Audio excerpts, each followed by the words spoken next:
Those young people playing together, learning together, and hopefully building a better life for our state.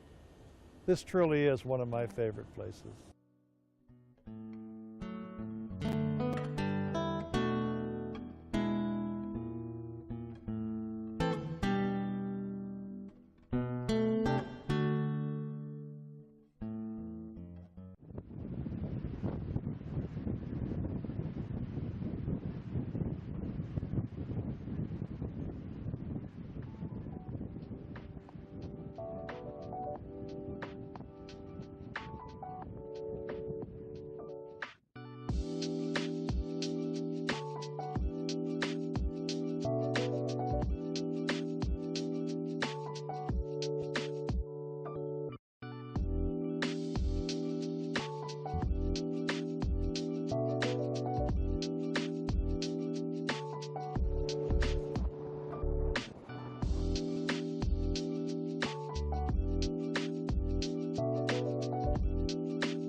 The history of our state really has a lot of boom and bust stories, especially about mining. In the late 1800s, prospectors scattered all over Washington state, every river and creek and valley, looking for gold, looking for silver. This is one of those locations here in Bodie, Washington, way up near the Canadian border on the eastern side of our state. You have to wonder when you walk into a town like this, who built these buildings? Who lived here? What was their story and where'd they end up?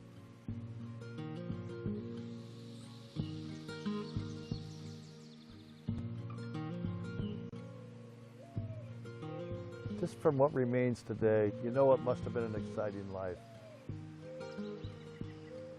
Over $1 million in gold was taken out of this town in this one mine. And the people here say that the creeks still run color, meaning they believe that there's still valuable gold here. Ghost towns are always interesting places, and this is just one of the ghost towns in our state. This one is one of my favorite places.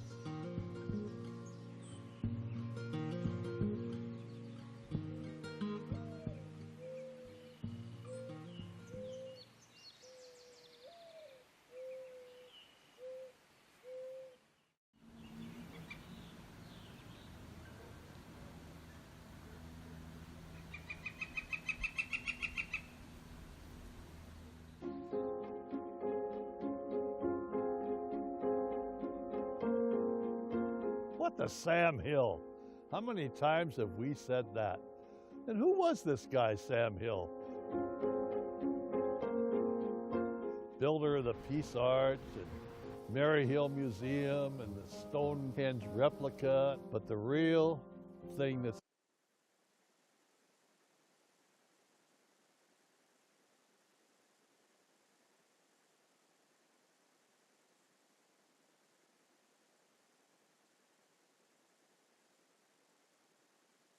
Good morning, everyone, and welcome to the fourth week of session. Thank you for joining us for the weekly Senate and House Republican Leadership Media Availability. I'm Kim Wirtz, Communications Director for the Senate Republican Caucus. Joining us today are Senate Republican Leader John Braun from the 20th Legislative District, Senate Republican Whip Keith Wagoner from the 39th District, Representative Chris Corey, who is the House Republican Deputy Leader and represents the 15th District, and House Republican Floor Leader Representative April Connors from the 8th District. So before we go to questions, I will turn it over to Senator Braun for opening comments. All right, well, thank you, Kim, and good morning, everyone. Thanks for being here. Week 4 of the session, lots going on. I'm going to be real brief. You've heard me talk about our priorities many times in the past, public safety, and I think a couple things happening here. We heard the bill that would send additional $100 million to our local communities to hire more law enforcement officers. This is by no means the full fix, but it's a good step in the right direction, and hopefully it means that bill is going to continue to move in the Senate. We're going to continue to push for it. I think the other thing that's important to notice, just recently we had another death of a child from what appears to be exposure to fentanyl.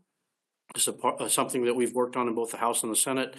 Sadly, the Senate Democrats, not the Senate Democrats, the House Democrats have refused to hear the bill in the past. We'll see what happens in the future. But this is not a problem that's going to go away if we continue to look the other way. So we'll be focused on that. On affordability, again, food, gas, housing, childcare, healthcare, all increasingly unaffordable for working Washingtonians.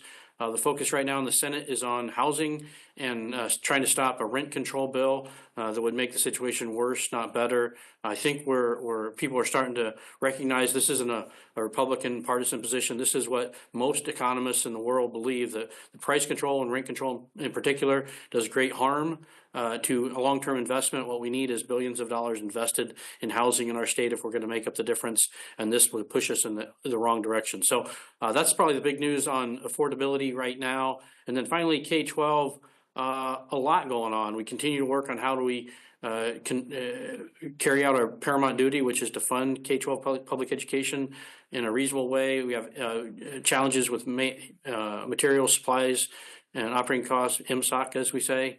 We have some challenges in transportation. We have some challenges in special education. All these are very expensive problems.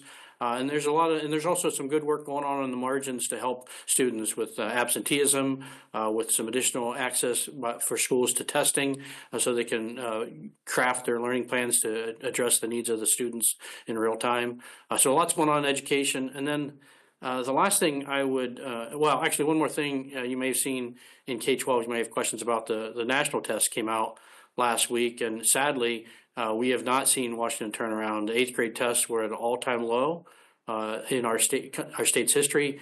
The 4th grade reading was at a 25-year low, so still down a little bit more. The only very small bright spot was 4th grade math was up just a little bit. So still clearly not where we aspire to be as a state. A lot of work to do there. And then the last thing I mentioned is the budget. We're continuing to push on non-tax solutions to balancing our budget. We clearly have a spending problem, not a revenue problem.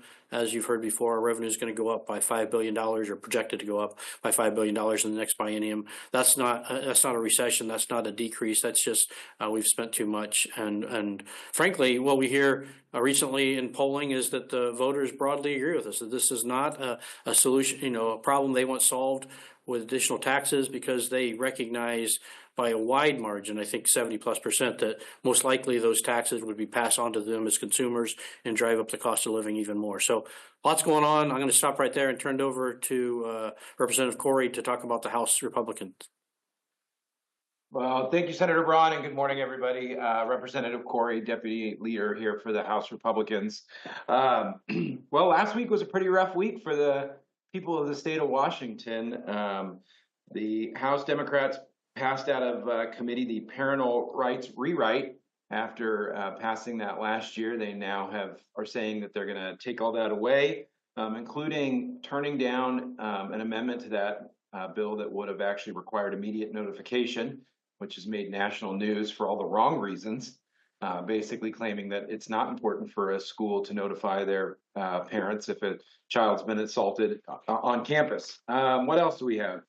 People in the state have been clamoring for solutions for homelessness, and the House Democrats' policy passed out of committee basically preventing cities from doing anything about it. So we're going to continue to see rampant growth in homelessness without any real solutions here from Olympia.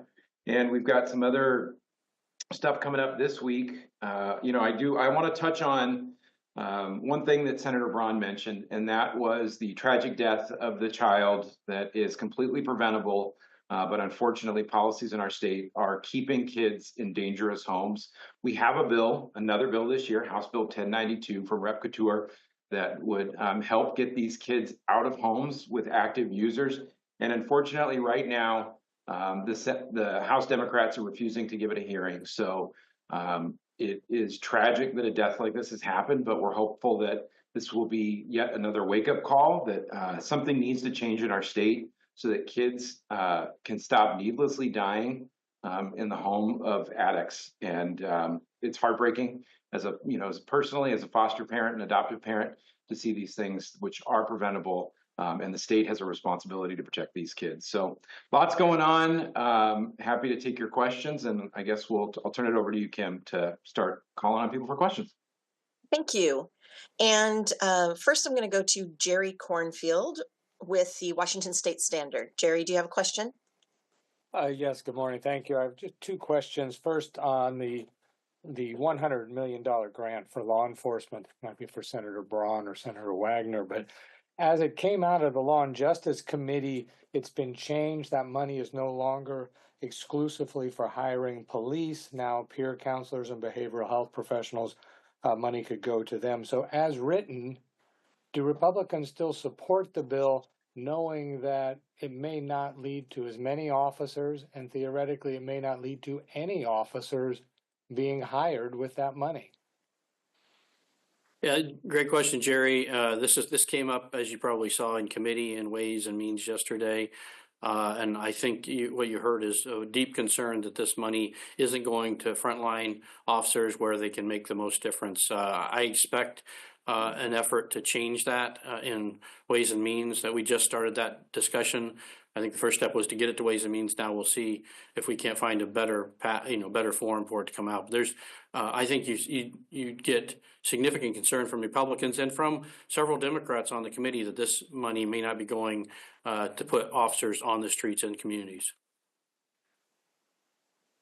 I would just add that is not to say that those other purposes aren't important. They're just not the most important thing right now for this type of funding. So we agree that those other services that are provided by co-responders and folks that ride along with our police officers and give counseling, but it's also more important that we have boots on the ground, police officers enforcing the law. That's the focus of the bill, and it should remain the focus of the bill. But we should come back and address those other concerns in other ways. Yeah, I would agree. I also think that you don't want to water these things down, but local electeds are going to have to be held accountable for how they're spending that money. And their voters are, their citizens are asking for more police, and they're spending it on other resources. I think there'll be consequences there. But the local citizens know, what they need for their communities, and I believe they'll hold their local electeds accountable for that. Jerry, did you have a follow-up question? Yeah, it's a different topic, I guess, for Senator Braun. Any of them, but tomorrow the Senate's on the floor.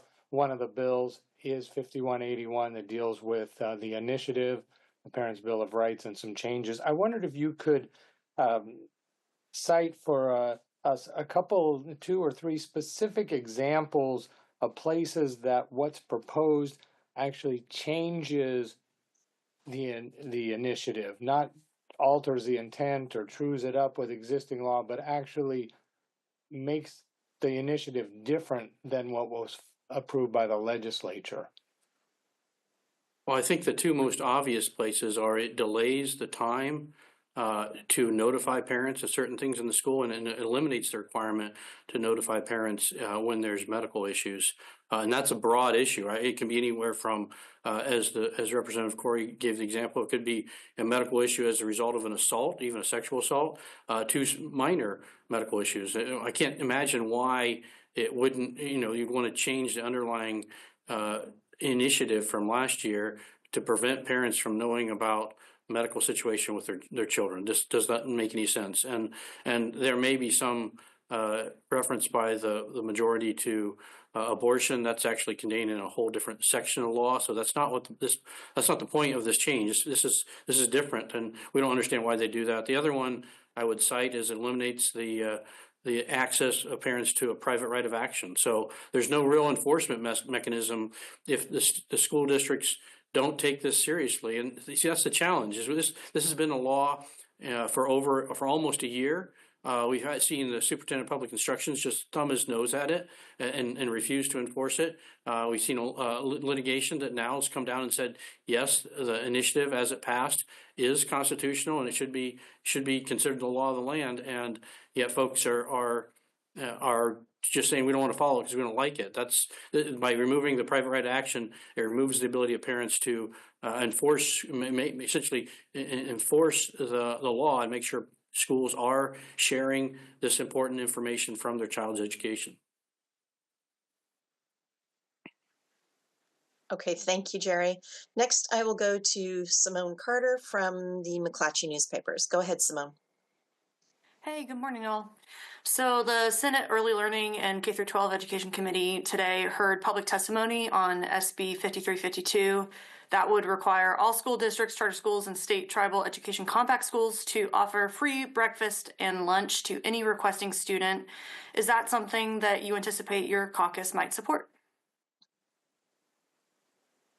So we haven't really had a caucus discussion on this, and I think it also is affected by the current budget situation. So our caucus is absolutely committed to solving the current budget situation without additional revenue. We think that's the wrong thing for the state. That said, I have personally supported this policy in the past and would continue to support it. Now, it may mean we need to phase it in, but the idea that we, if collectively we decide this is something that's important for our students, it makes no sense to me to do it for some students and not others. All it does is divide children in the classroom, and that's, I think, a bad idea. But the budget is an issue, and I think it's going to be tough to do it in this year. So we'll see. And that's my opinion. We haven't had a big caucus discussion on this issue yet.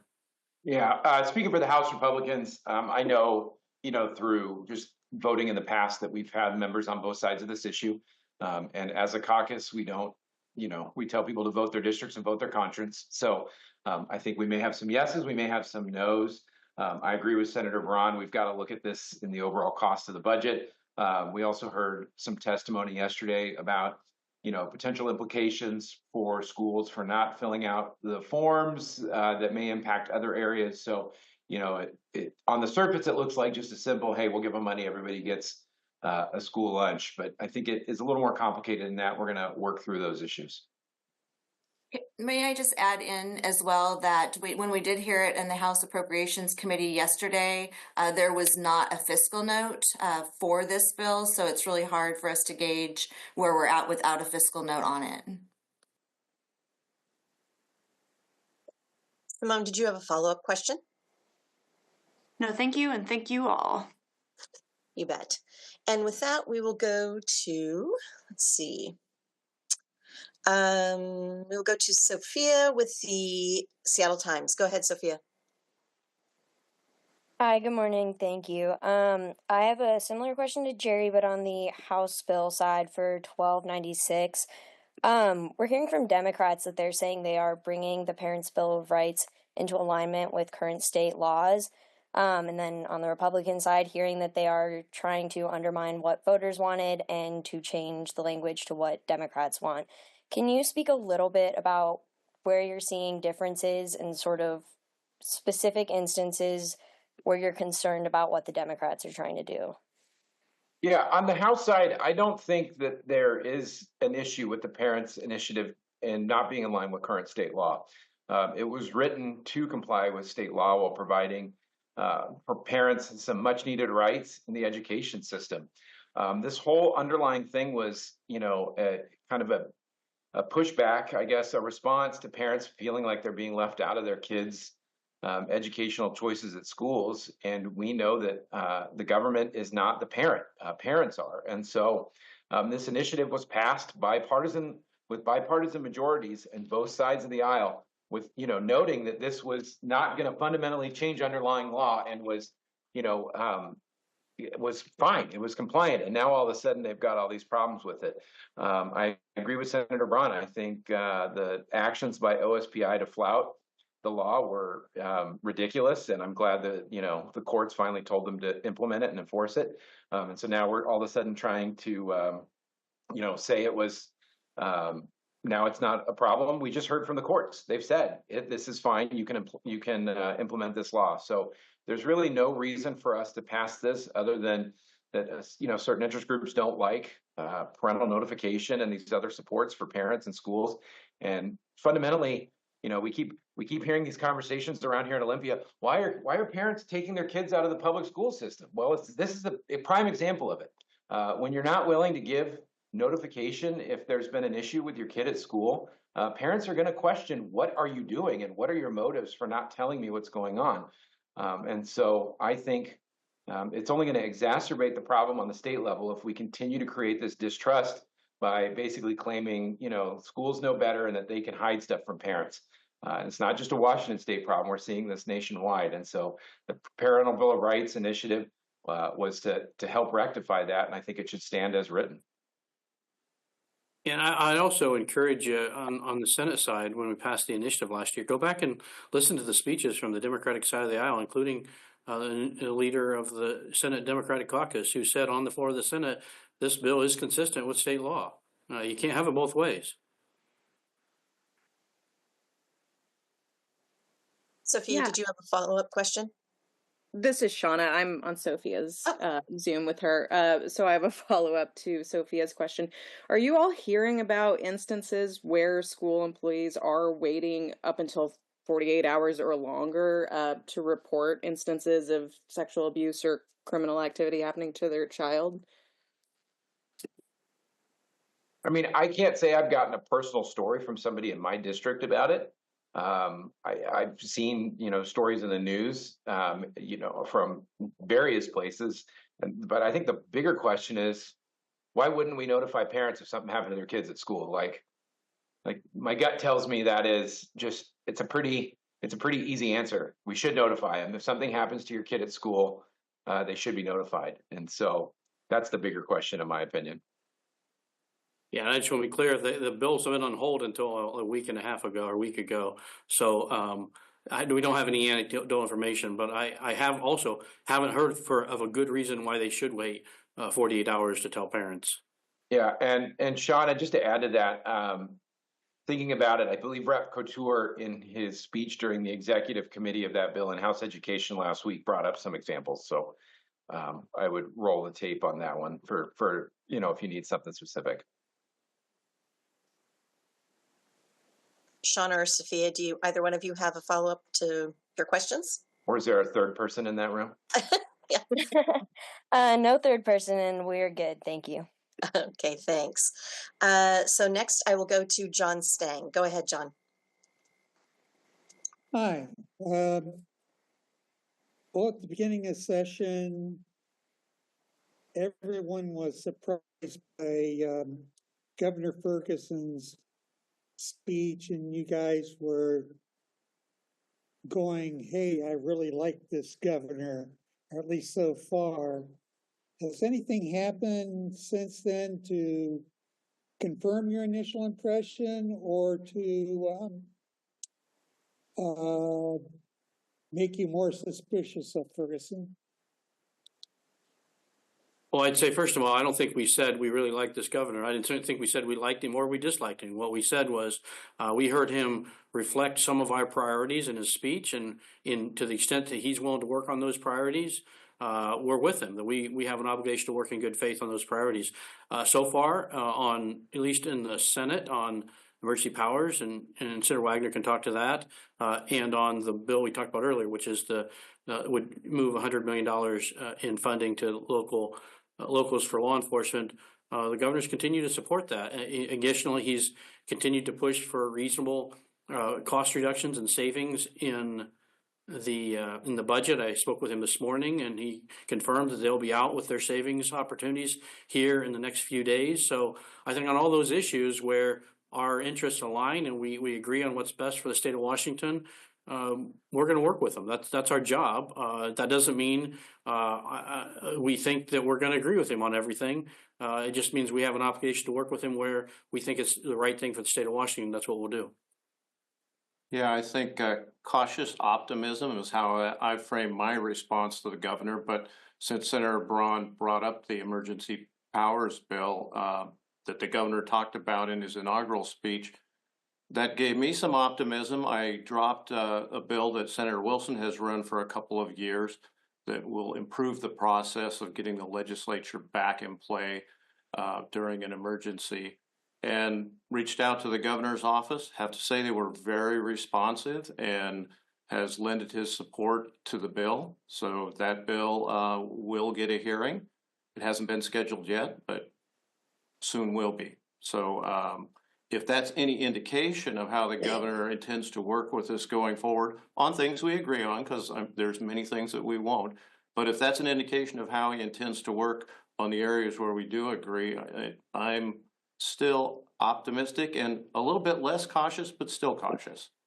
Yeah, I would agree. I think it's probably too early to really know where we're at yet. I think that's a better question answered around the end of April to see where that lines up. But I mean, he's sticking to what he talked about on the House floor in his inaugural address, right?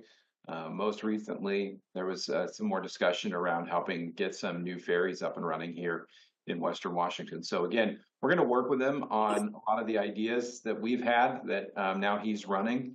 And obviously we will, be vocal opponents to things that we disagree with. So I think it remains to be seen largely. I'll just add in too this week, he did a post on X where he talked about being bipartisan again and working along both sides of the aisle. And I think that's also a really good point to make, that he's doubling down on wanting to work with us, especially after our big rule change in the House on being able to chat on the House floor. So I think that's really good that he's doubling down on that. And I forgot to mention the bill number for gubernatorial powers is 5434 for those who want to track it. Have you talked to him about your concerns about the $100 million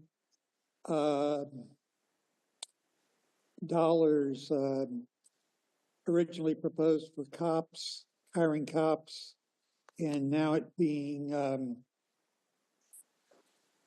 now some more social worker jobs are being inserted into it? Have you talked to him about that yet? And where I'm coming from is he's got veto power. No, actually, I, as I said earlier, I did talk to him this morning about this bill. We didn't talk about that item. I mean, we have to recognize that governor's support is important and critical if we can get the bill all the way to him.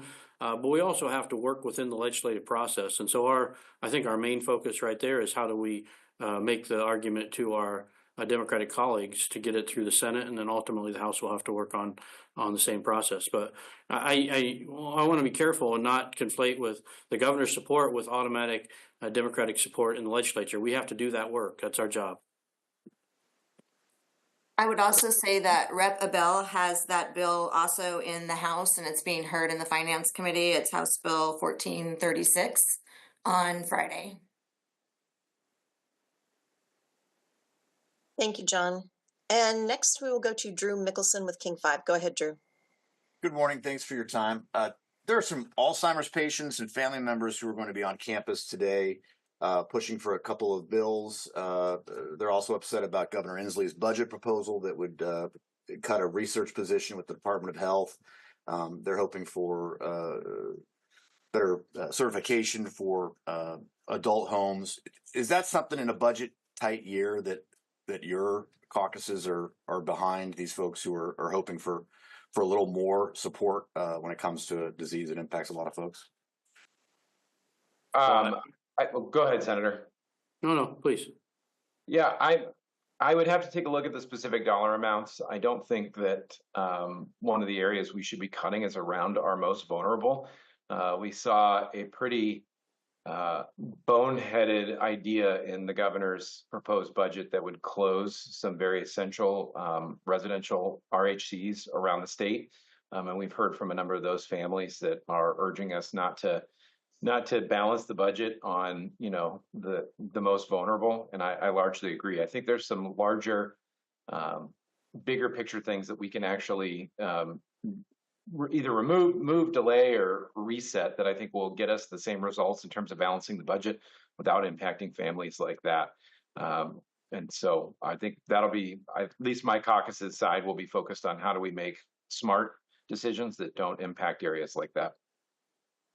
I just reinforce that. You know, our budget principles are find a way to balance the budget, but protect the most vulnerable. And you know, I have personal experience dealing with my family dealing with folks with Alzheimer's. I'm very sensitive on the issue and supportive of what we can do to help folks in that situation. So I think the combination of our budget principles and our personal experience would lead us to support that. Again, not knowing the exact cost or how it would fit in the budget, but in what will likely be a $75+ billion budget, it's hard for me to believe we couldn't find a way to make that happen. Did you have a follow-up, Drew? Not today. Thank you. Okay, thank you. Next, we will go to Mitchell Rowland with the spokesman. Good morning. I had a couple of different questions. One, just to follow up on something that Senator Braun said earlier. Did you say you spoke with the governor this morning regarding his proposed plan for $4 billion in cuts? Did I? Yeah, I said I spoke with the governor this morning about his direction to the agencies to go find 6% reductions, and he just said that they were working through it. Different agencies were different, but he expected to have something to share publicly in the next few days. So we didn't go into the details. I don't think he's prepared to share details yet, but I was pleased to see that he's following through on his promise to look for savings within the state budget. Yeah, and I can also add that our members, some members of my caucus have been sending him ideas of areas within their purview of efficiencies that they could create at state agencies. So we're assisting in finding those smart cuts. And then, I'm sorry. I was going to say, and Representative Stokesbury is also involved in that discussion with the governor. So it's not just it's the Senate and the House Republicans. And then a separate related / separate question, touching on the free lunch bill. Senator Wellman this morning indicated that it'd be a struggle to pass fully fund special education, basic materials, transportation on top of the free school lunches. I was wondering if you've given any consideration on how to prioritize those or fund them partially and then look in future sessions to appropriate more funding towards those bills. So for me personally, I would put MSOC, materials, supplies, operating costs at the top of the list. I think that falls squarely under our paramount duty. That's our responsibility that we cover those costs. And just to be clear, those costs are going up considerably as a result of policies passed by our Democratic majorities that have driven up energy costs, driven up insurance costs significantly, often over 100 or 200% in some cases. So we have a responsibility there first. I think in my mind, special education would come next, although that wasn't necessarily part of the McCleary decision. I think it's unfortunate that it wasn't, because it allowed us to kick that can down the road. We've worked on that for a number of years now. We've made significant progress there, but there are still some gaps that we need to cover. So that I would put that next, and I would the school lunch thing. I don't think is, I mean, candidly, I don't think that's a constitutional requirement. So that would have to be the thing that comes last. And I think most likely, given our budget situation, the most likely path to do that would be to phase it in over time, and that's what we've seen as recently as last year, where we took made another step in what I think is the right direction. And I don't think it's the most critical thing, on our K-12 system. As I said earlier, I support this in part because I think that we cause a whole lot of division and distraction in our K-12 system when we do it for some and not all. Yeah, from the House Republican side, special education has been our number one priority for the past few years. We've continually offered bills to eliminate the artificial cap on special ed funding. And I think if we could fix that first, it may have some good downstream financial implications for school districts in other areas where they're having to make up the spending due to that cap. So I would think that's the priority.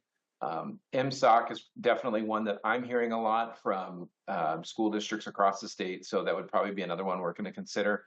But I would say the first and foremost is special education. I think all students have a right to, the education that they're entitled to, and that putting an artificial cap on that so that some kids can or can't, and that school districts are put in a position where they have to pick and choose how they're going to spend that money is not the right path for Washington. The other thing, we've also been focused on that I would be remiss if I neglected was on learning loss and reading, especially, after the pandemic. Those are areas where I think that additional funds are needed to help kids catch up so that we can get them on the right track for not just graduating, but actually graduating with the ability to go on and succeed in the next areas of life, whether it's college, technical school, apprenticeship, jobs, stuff like that. Great, thank you. And our final question today will come from Jeannie Lindsay from KUOW. Go ahead, Jeannie. Good morning. I know we talked a little bit about Governor Ferguson, but as I think Senator Braun mentioned, you all work more closely and more often with legislative Democrats. So I wanted to ask if there are any areas, now that we're in week 4 of the session, that have emerged as, particularly collaborative with your Democratic counterparts. Any surprises just on proposals that, you're working with them on? So I'd highlight a couple. One, it follows on the last question, which is special education. We've worked with this. I'm second on a bill with Senator Peterson on a special education bill that came out of K-12. I think it's got a very high price tag, so we'll see how that makes it through the Ways and Means in the budget process. But that has been a long-term collaborative effort. Although I don't think I can refer to a particular bill, perhaps Senator Wagner can, because he's been the leader on this. Is behavioral health has been a bipartisan effort in our chamber for a long time. I think in the entire legislature for a long time. So those are two areas. One area I'm very pleasantly surprised we're getting some bipartisan work is on a bill to help manage the population in our juvenile rehabilitation system. We have a real challenge in Green Hill, which happens to be in our district, executing the JR 25 program because of overpopulation, leading to unsafe conditions for both residents and staff. And it's going to take some hard decisions, frankly, to manage that population to a safe level. And I was pleased yesterday we had a hearing on a bill that would give the agency some tools to do that. And the feedback I got from my colleagues on the other side of the aisle after the hearing was, I think, pretty positive. So I'm optimistic we're going to get some serious tools to the agency out of the Senate. Hopefully we'll get the same reception in the House. Yeah, on the House side, I think it's a little early to tell. I'll tell you one thing I am a little optimistic about is that the chairs are hearing some of our bills that I don't know if we would have heard in years past. This week, for example, we've got a bill that would work on a school choice ESA for students in our state. That's being heard. And that's not something that was even up for discussion a few years ago. Increasing charter schools. There's some stuff going on. I am still concerned. We're focused on some of the wrong things here in our state. This week we're getting a hearing on livestock methane emissions. I don't think that's a big priority for our state right now. And it seems to me, looking at another one, this Thursday, we've got several bills coming out potentially from community safety that put criminals over victims. So while I do see some potential positive movement, there's still a lot that really keeps me up at night and has me worried that Olympia is just ignoring the needs of real Washingtonians across our state. I would add, go ahead. I defer to Abe. Go ahead, April. Thank you, Senator. I would just add in that I am personally seeing some bipartisan work going on with a bill that Governor Ferguson would like to see go across the line, which is the Homes for Heroes bill, which helps with the down payment assistance program for incoming, like first-time police officers, firefighters, nurses, those types of people. And also seeing a little bit of bipartisan support and helping our 16 and 17-year-old kids, especially those that are doing community and technical programs and education, be able to move into the workforce more easily. And so seeing some bipartisan work there where I'm really excited about that. So I'll circle back to Senator Braun's comments about the behavioral health space, which has traditionally been pretty bipartisan and continues to be. One bill that the chair has helped me promote is an opioid overdose bill that allows for people who habitually have to be revived by first responders after their second chance where they could have passed away but had to be revived, they will now be eligible for involuntary treatment under this bill. And I appreciate the support that Chair Dingra has given me in Law and Justice on this. I think it's going to save lives and it's going to get people a chance to turn around. And it's also going to free up resources because those first responders, if they're going to the same people over and over again, it takes away from other emergencies in the district. So it really steals from other people the care that they need. So behavioral health continues to be a bipartisan area, and I look forward to continuing that work. Great. Thank you so much, everyone. And we will conclude with some closing comments from Senator Braun. All right, well, thank you, Kim. Thanks, everybody, for being on. I just restate, we continue to be focused on our top three priorities, public safety. We talked a lot about some positive things going on there. Representative Corey mentioned some very troubling bills that would basically reduce the impact of crime. We have the same situation in the Senate where we're pushing back on those. We think we're bad long-term for the state for public safety. Affordability, it didn't come up, so I wanted to highlight, the recent poll that came out, I think, yesterday.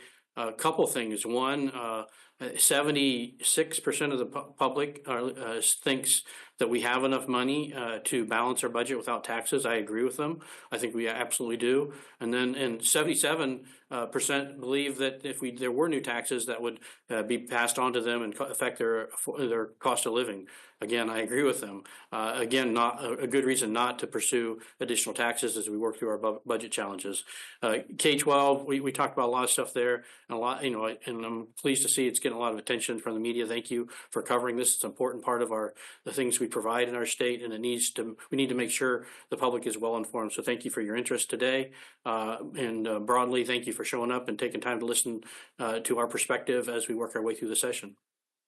Yeah, and I'll just close with agreement with that. I think on the budget side, we can do everything we need to do as a state without raising taxes. So this notion that we're in some sort of budget deficit, due to receipts is just not true. It is all overspending, and that can easily be corrected. But to Senator Braun's point, when it comes to helping Washingtonians with their everyday lives, the House Republicans are working on some really important pieces of legislation that will help keep more money in people's pockets and out of the state government where we don't really need it. Two of those I want to highlight are we've got a tax cut for diapers and childcare products by Representative Caldier. This would help a lot of Washington families out there who are, raising their kids and paying taxes on those everyday essentials that they're required to have. Another one is the tax cuts on prepared food by Representative Mangiares. This would allow busy families who are often working more than one job to be able to put food on the table without having to worry about excess taxes being put on those as well. So when it comes to focusing on those issues, I think it's important that we figure out ways to get less money out of people's pockets from the beginning so that they can pay for the things they need. And we can still do all that while funding our core priorities of government. That's not a problem here. Thank you, everyone, and we'll see you next week.